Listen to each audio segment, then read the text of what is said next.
To area code. We'll talk about anything in the remaining few minutes of the show. We're on the 29th of August. Richard Attenborough, 83. Senator McCain is 70. So Senator McCain would be what? 72 if he ran for the presidency in, is that right? Yeah, that's 2006.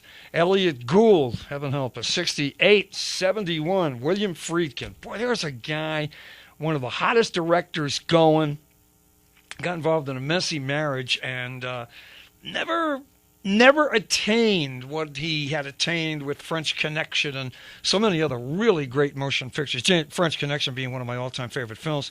66, James Brady, Mr. Reagan's press secretary. Michael Jackson, 48 years of age. Again, John Marcar even gave Michael the creeps, ladies and gentlemen. And one of the great blues singers of our time. She could sing anything. Ruth Lee Jones. God, she died at the age of 59. Dinah Washington, 1924 to 1983. Before going through the telephones, while channel surfing last evening, before going back to the computer, I caught what was apparently the very tail end of the Little League World Series. Japan versus I don't know who. I guess the kids were American. I do not watch baseball, maybe a third of an inning of the Pirates just to see how many they're losing by. And I'm an old cat. I stopped playing baseball when I was about 13 years of age because I realized I just wasn't that good, and no matter what, I wasn't going to get that good. But I loved, worshipped, and adored baseball as a kid. All right. An image that will stay with me until the day I die, and I saw the x-rays. It looks like I go Thursday or Friday of next week. This American team won from Georgia, wherever they were from. Japanese kids lose. I don't know the circumstances behind the victory. I don't know the circumstances behind the defeat. And they cover these things the way they cover the real World Series. There was a little Japanese boy. Now, these kids are, 11, 12 years of age, I guess, 11, 12, and 13. This little Japanese boy was sitting in the dugout after the game, just crying his eyes out. I felt so sorry for that kid. You have no idea. He was just bawling. He's wiping the tears and more tears. And I guess it's a character-building thing. Little League, the thrill of victory and the agony of defeat and all the rest of that stuff. I'm sure the kid will get over it. Brent Musburger says, well, school starts in a week. They'll be fine. But I swear that little kid just kind of broke my heart. You poor little kid, you know. And then I thought back to the Middle Ages when I was 13. And I said to myself as I was thinking back, thank God, or whoever it is you thank, that I never took games seriously. It's more fun winning than losing, but when you played pickup baseball, pickup football, pickup basketball, it's not something you cried about if you lost. You went back and you played the game again tomorrow. It was just never taken that godforsaken seriously. You watch the Little League, and it's been like this for years. They've got regulation, everything. Regulation, spikes regulation, stockings regulation, this. They admire their home runs just like the big leaguers.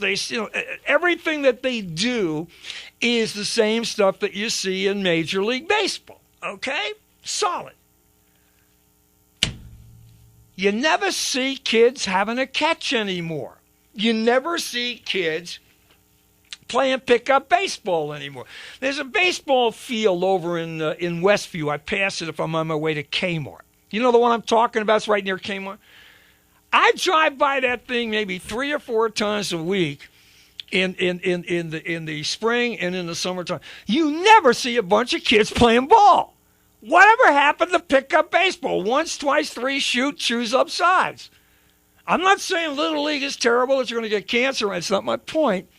It's just that to see a 13-year-old kid crying, or 12, whatever he was, I thought to myself, as I say, I felt so bad for the kid, number one. I thought to myself, boy, I am so glad that I never took stupid games. Games. They are stupid games. Whether it's Little League, whether it's high school, whether it's college, or whether it's our beloved Steelers, it's still a stupid game. And to take it that seriously, oh, man. Whew. Felt so bad for that kid. I may start crying myself. Hey, Rush, you're on AM News Talk 1360. Doug, I want to talk about overblown news stories. Talk about it's raining in Florida, and we've been listening to it for 4 days in anticipation of. Isn't that the most overhyped piece of nothing? It's unbelievable. I think they're disappointed that it's not a hurricane. They are. Well, they're both disappointed and not disappointed. Okay, they would have loved for it to have been another New Orleans. It would have given everybody something to do. But more importantly, there are so many more along the way that they can do the same stuff with. Well, I can't believe how much we're reading about nothing. I agree. I'm in complete, absolute, and total agreement with you. Jay in Wexford, you're on AM News Talk 1360. Hey, thank you. I just caught the end of your John Bonet spiel there. And just a quick comment, okay, about the importance of things. Wouldn't it be nice that if each soldier or Marine who has been killed in Iraq received as much attention as that John Mark Carr or John Bonet's family has? You won't get an argument from me. You know that? Yeah, it's just a comment. Just, Yeah. I'm sorry. I'm frustrated. No, and I understand. I understand exactly where you're coming from, because with everything going on in the world, to devote that much attention to this, to devote that much attention, weeks worth of attention to something that deserved maybe one day in the beginning and one day at the end is just fundamentally absurd. 333-1360 412 is the area code, pound 1360 for your Verizon. My girlfriend, the late Ingrid Bergman, was born this day in 1915. And Isabel Sanford, Mrs. Jefferson, 1917. And if you are a jazz person, the legendary Charlie Bird Parker, born this day in 1920. We were talking yesterday. This is open, by the way. Anything you guys want to talk about the remaining 16 minutes of this shambles? 333-1360 412, the area code, pound 1360. If you're Verizon, we had a couple calls yesterday about the Emmy Awards on Sunday night, which I did not watch because I'm working, and if I wasn't working, I would not watch it anyway because it's not something I care about. And several people thought Mariska didn't look good. I saw the pictures. I thought Mariska looked great. But I saw another picture today. Will anybody who watched this Emmy thing on Sunday night, will you name for me your candidate for the sexiest 80-year-old woman you will ever see anywhere, any place, any time? I caught a picture of her on the web today because I read Liz Smith raving about the way she looked. I will give you a clue. It ain't Joan Collins. She's only about 74. Another woman who looks like $1 zillion. But a question for the crowd. Anybody who watched this Emmy thing, and I think this person won an Emmy. I don't really care. I just cared because I wanted to see what she looked like. The sexiest 80-year-old woman you will ever see anywhere, any place, any time. She's on the Emmy Sunday night. I think she won 333. I knew she was about 80. What I didn't know, because I hadn't seen her in several years, was holy cow.